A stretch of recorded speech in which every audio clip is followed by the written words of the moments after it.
Buenas noches, compañeros del cuarto curso. El día de hoy hemos estado de fiesta en el Hospital Daniel Bracamonte.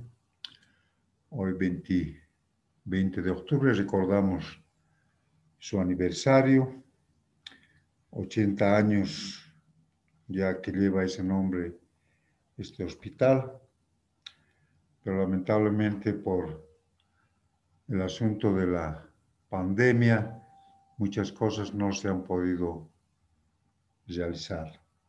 Pero bueno, el día de hoy vamos a hablar sobre los trastornos de la afectividad y posteriormente hablaremos sobre el alcoholismo, que también es un tema muy importante. Bueno, antes quiero decirles de que existe tristeza normal y tristeza patológica. La tristeza normal consiste en que, por ejemplo, se perdió la mascota de un compañero y el compañero se puso triste por su mascota ya perdida. Pero cuando encuentra a su mascota, esa tristeza desaparece. Más al contrario, se alegra y todo normal. Pero la tristeza patológica es muy diferente. Por ejemplo, de una señorita, falleció su mamá hace 20 años atrás y esta señorita va al cementerio todos los días a llorar en la tumba de su mamá. Por supuesto que por esta pandemia no la deben estar dejando entrar al cementerio. 20 años que falleció, hace 20 años por supuesto, y que la hija sigue yendo todos los días a llorar en la tumba de su mamá. Eso es patológico. Está bien que vayamos a visitar los domingos al cementerio, está bien de que no nos olvidemos de nuestros seres queridos que han fallecido, pero ir al cementerio todos los días, ya durante 20 años, a eso se llama tristeza anormal, tristeza patológica. Entonces, para determinar el carácter patológico de la tristeza, es importante la presencia de trastornos somáticos, la falta de deseos para realizar las actividades habituales, ideas o actos suicidas, manifestaciones psicopáticas profundas, presencia o no de una causa.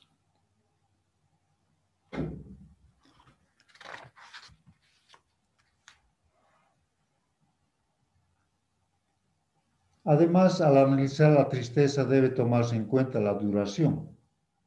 Puede durar más de un año para algunos.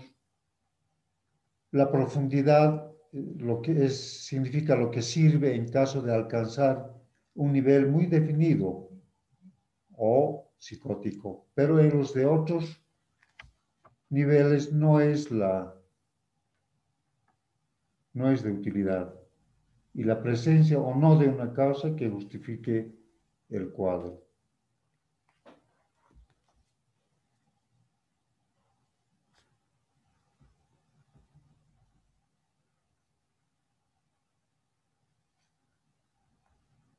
La incapacidad para obtener recompensa, o sea, la satisfacción en la depresión se extiende a todos los aspectos de la vida humana. Se les añade el sufrimiento y las ideas suicidas. Existen trastornos afectivos primarios y secundarios. Los trastornos afectivos primarios son los que se producen en ausencia de otras patologías. Y los secundarios son resultado de otras enfermedades del paciente. El paciente se enferma, por ejemplo, de cáncer y eso le lleva a la depresión. A eso se llama trastornos afectivos secundarios. y los trastornos unipolares y bipolares. Algunos pacientes presentan cuadros maníacos y depresivos en forma alternante.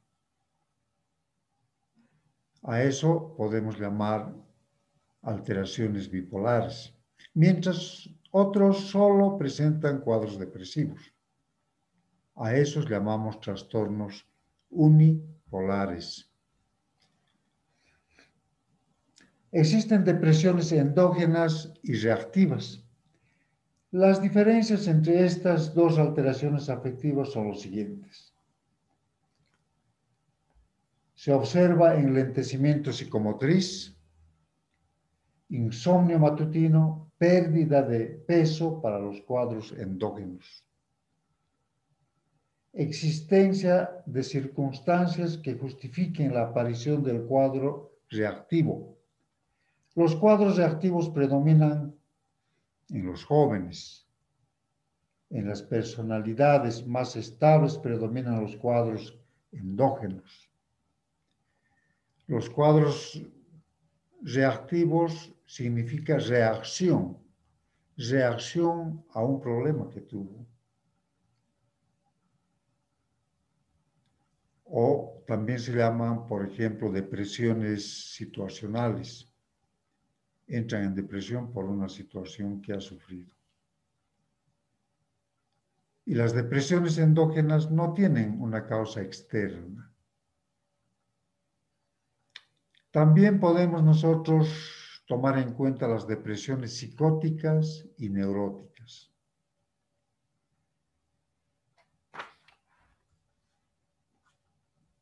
La diferenciación responde más bien a la profundidad del cuadro que a la distinción nosológica, porque se entiende a considerar que los pacientes se mueven en un continuum entre un extremo y otro, constituyen las formas endógenas y reactivas puras. En las depresiones neuróticas, las personas que están sufriendo de esta depresión son conscientes de su estado patológico. A veces estas personas, generalmente no acuden al psiquiatra, están trabajando, prefieren ir a lo del psicólogo, prefieren ir a lo del neurólogo. Y estas depresiones neuróticas pueden padecer aquellas personas que tienen su neurosis depresiva. Y las depresiones psicóticas se diferencian de las neuróticas porque en las psicóticas manifiestan ideas delirantes. Estas depresiones psicóticas podemos nosotros observar en la esquizofrenia maníaco-depresiva, o también se llaman esquizoafectivas.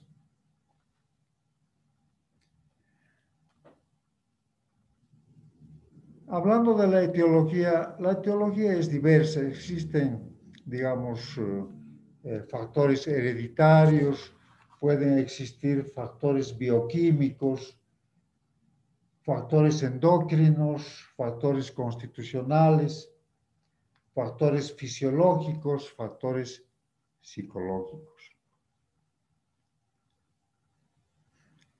Hablando de los cuadros psicóticos, esto se presenta generalmente de acuerdo a los estudios que se han realizado a partir de los 45 a 50 años, frecuentemente en las mujeres.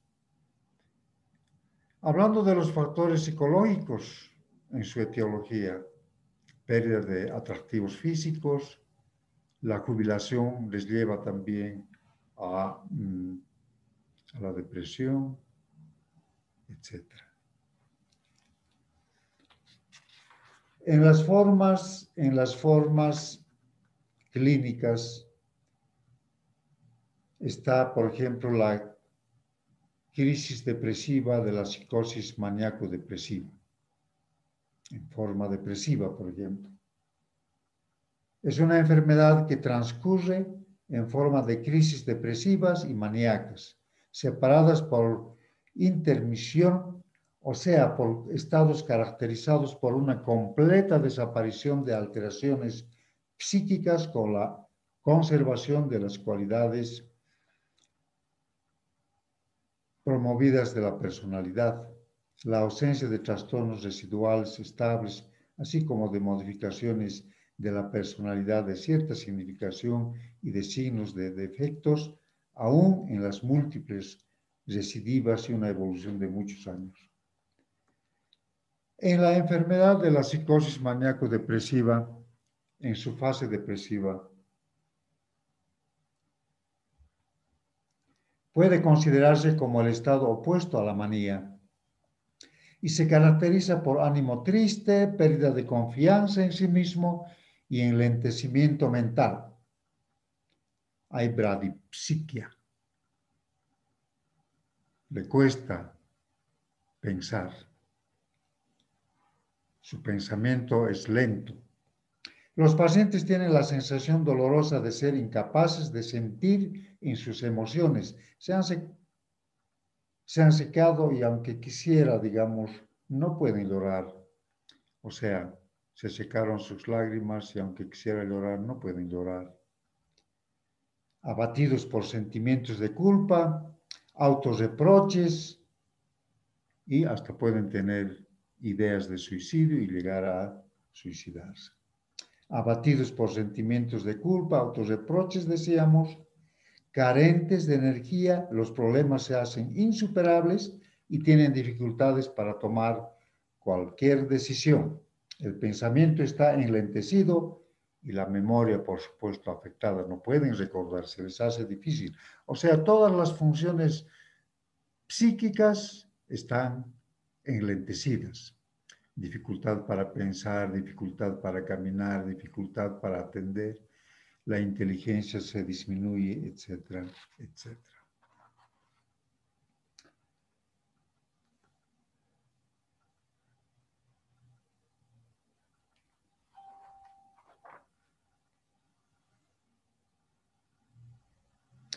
La fase se caracteriza por presentar una máscara de tristeza, la mirada fija y el ceño fruncido, el cuerpo doblegado, la cabeza caída. A veces nosotros a eso llamamos fases hipocrática.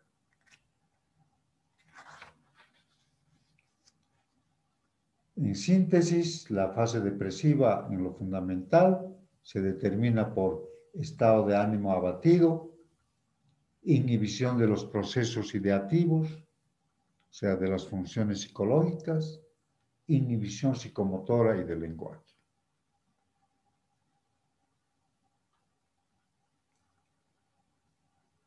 Hablando de la melancolía involutiva, es un cuadro depresivo psicótico que se presenta a partir de 45 a los 60 años. Es más frecuente en las mujeres.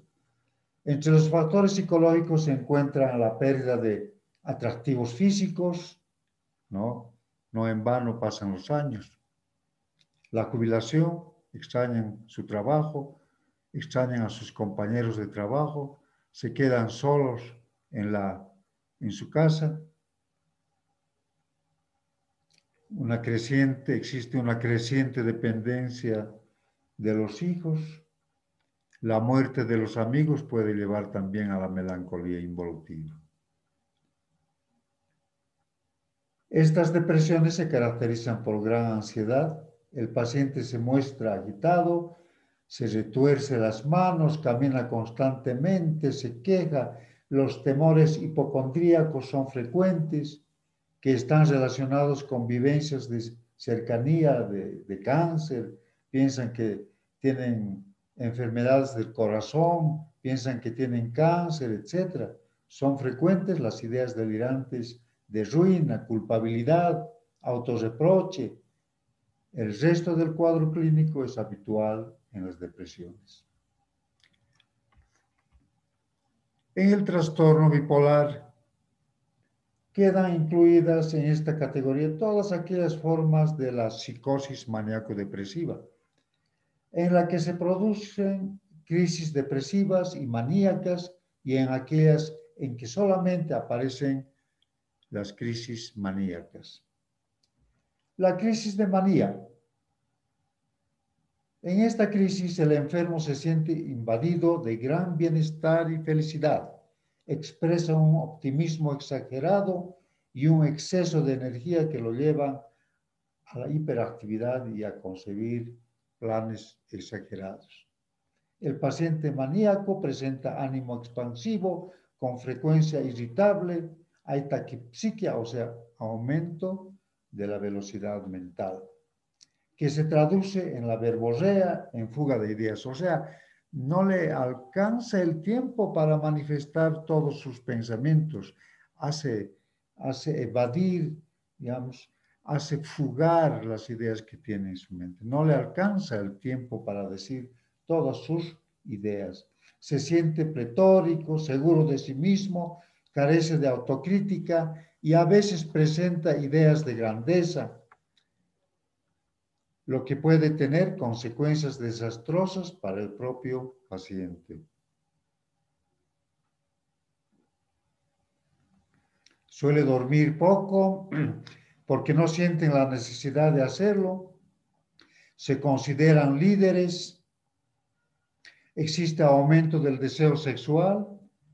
Por su hiperactividad pierde peso, no aceptan el tratamiento, se consideran sanos, no existe autocrítica de su estado patológico. En casos graves pueden presentar síntomas psicóticos, o sea, alucinaciones, ideas delirantes de grandeza. En esta crisis, sin tratamiento, pueden durar varios meses. Puede repetirse cada cierto tiempo. Ahora, estos pacientes que cuando realizan sus actividades, esas actividades tienen un fin. Dicen, por ejemplo, voy a limpiar el patio. Se ponen a limpiar el patio, de pronto ven a una mosca y dejan de limpiar por matar a la mosca y luego la mosca se posa en la ventana y el enfermo al acercarse a la ventana ve que los vidrios están sucios, deja de matar a la mosca por limpiar los vidrios, finalmente no concluye su trabajo de limpiar el patio.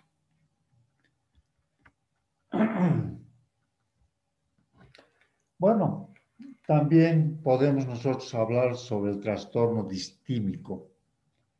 Son aquellos cuadros depresivos que no alcanzan nivel psicótico y tienen una larga evolución para algunos, no menos de 2 en forma mantenida o con periodos de atenuación. Esta categoría es la que también se conoce como neurosis depresiva.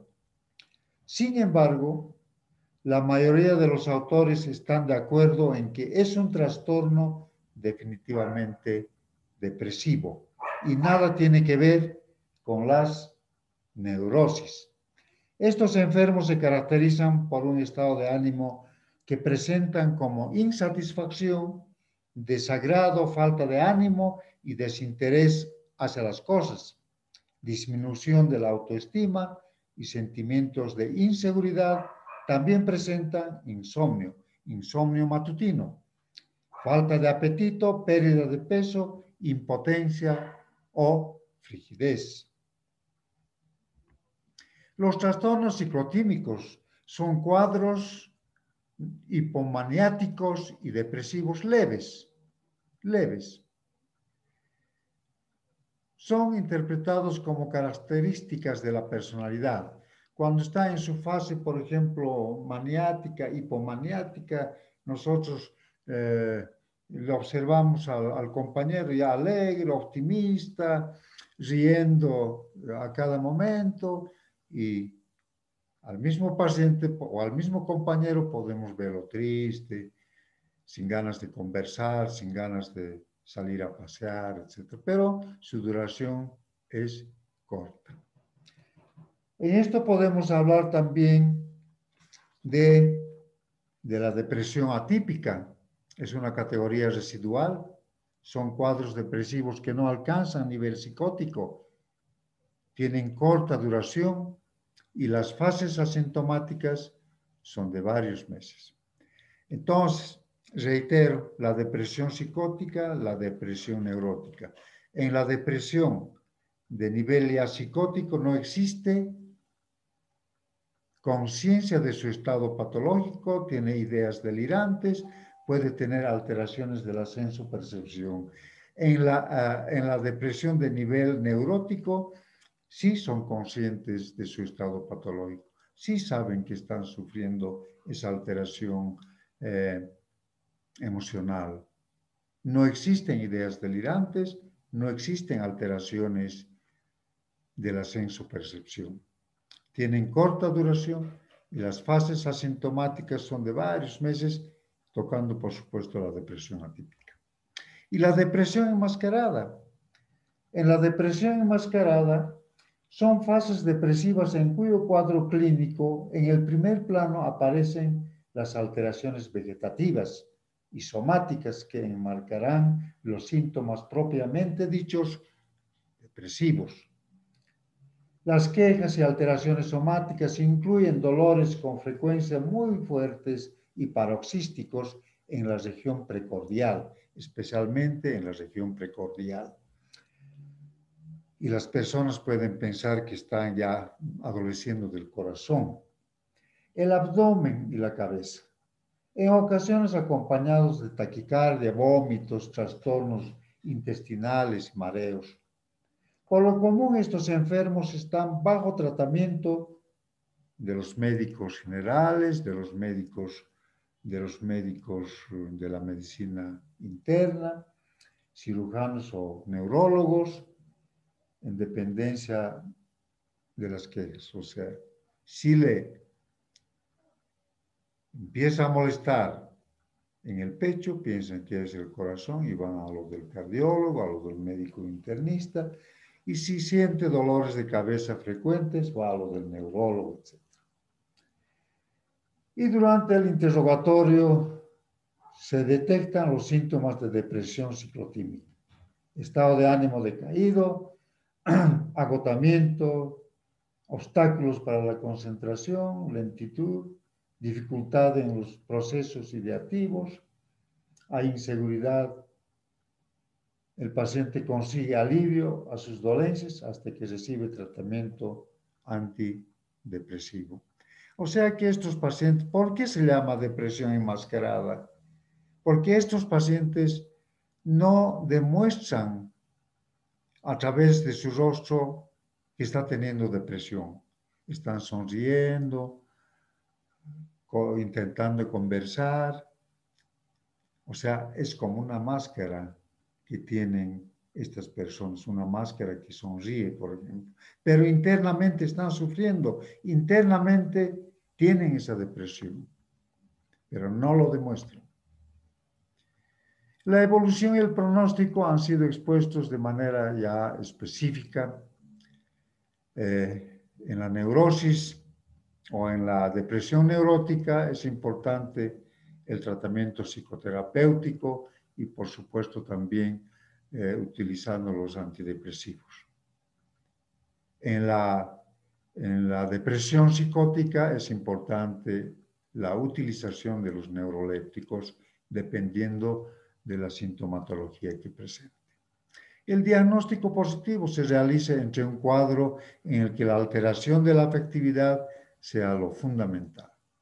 El diagnóstico diferencial se establece con entidades como la esquizofrenia, psicosis delirantes crónicas y otras psicosis.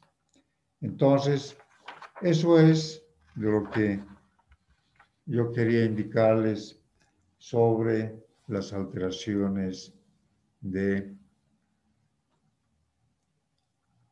la esfera emocional. Bueno, pero hemos dicho en varias oportunidades de que los pacientes que padecen de suicidio tienen ideas, pues, de no querer vivir, tienen ideas suicidas. Por la importancia que reviste este riesgo, añadiremos en este capítulo, ya que, de acuerdo a investigaciones realizadas, el mayor porcentaje de suicidios son por trastornos de la afectividad. La palabra suicidio se deriva del latín sui, que quiere decir sí mismo, y sedere, que quiere decir matar. Está escrito como caedere, es latín, una palabra latín. Entonces se lee sedere. Significa la acción de matarse a sí mismo. Es un fenómeno complejo que ha sido estudiado desde el punto de vista biológico, sociológico y clínico. El suicidio consumado constituye un grave problema de salud pública. Representa la 9ª causa de la muerte en Estados Unidos y, de acuerdo a los datos de la Organización Mundial de la Salud, el 1% de la población mundial fallece por esta causa. Existen una serie de factores sociodemográficos que se asocian con un mayor riesgo de suicidio. Las fases de suicidio aumentan con la edad. El 25% de los casos se producen en ancianos. Esto se relaciona con la jubilación, pérdida de cónyuge, enfermedades físicas, frecuentes cambios de domicilio o el aislamiento social. No obstante, la tasa de suicidio está creciendo más rápidamente entre los jóvenes. El suicidio consumado es más frecuente en los varones, sin embargo, las mujeres realizan 3 veces más los intentos de suicidio. La menor proporción de suicidios se da entre los casados. En los solteros el riesgo se multiplica por 2 y en los divorciados, separados y viudos es 4 o 5 veces más elevado. Y la tasa de suicidios es mayor en los desocupados. Pero bueno, hay que distinguir cuando la persona realmente quiere quitarse la vida y cuando la persona solamente quiere meter miedo, quiere llamar la atención. En el mes de diciembre, desde noviembre a diciembre, en los hospitales, generalmente en el Hospital Bracamonte, existen varias señoritas de colegio que reciben tratamiento por intentos de suicidio. En medicina interna, en terapia intensiva, nosotros podemos observar.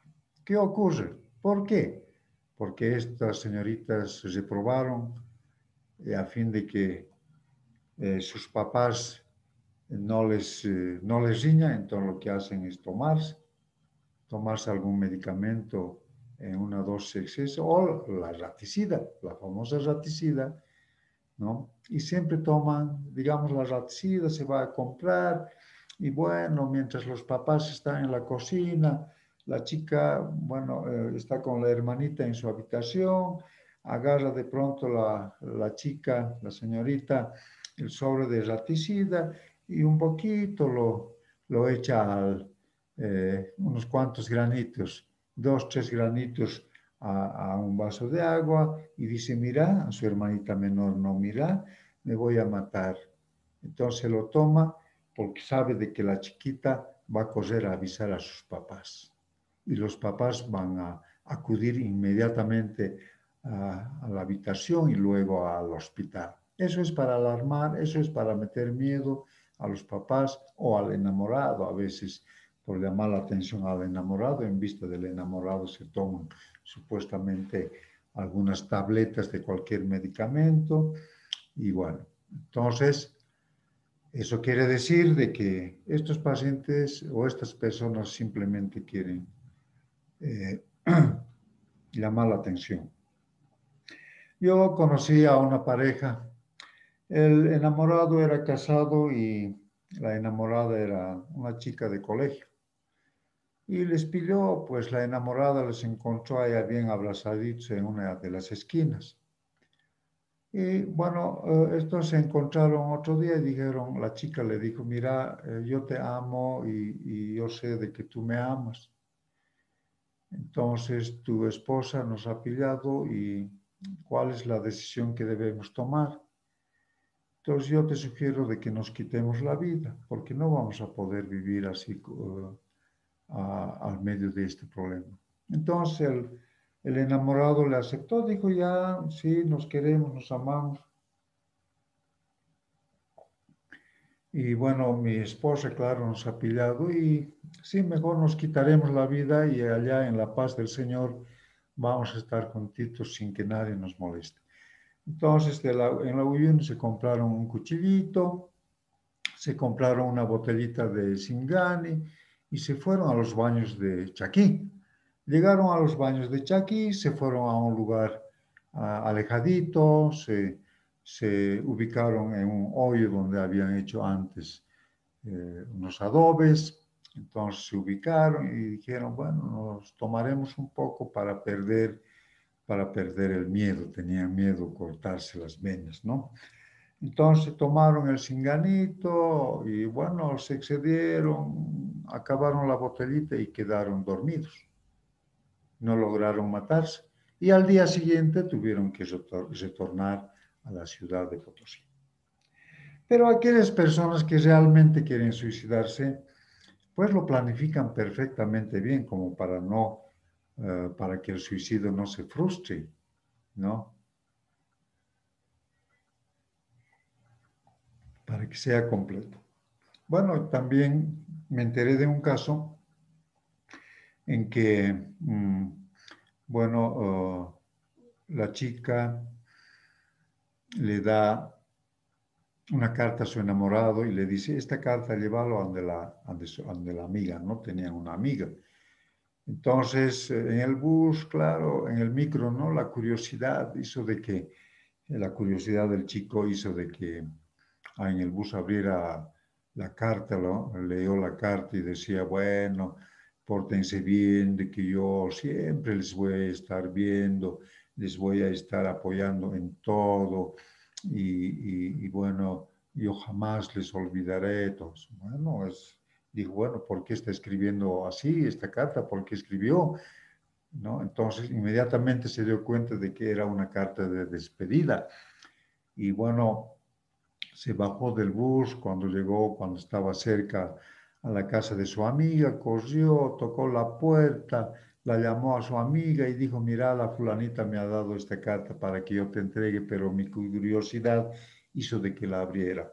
Sí, dijo, sí, esta quiere matarse. Corrieron a su casa, tocaron la puerta y salió la empleada y la empleada, bueno, cuando preguntaron por ella, la empleada les dijo, no ha salido, no está aquí, ha salido. Entonces, a pesar de eso, se entraron y la encontraron colgada, muerta en su cuarto de depósito de su papá.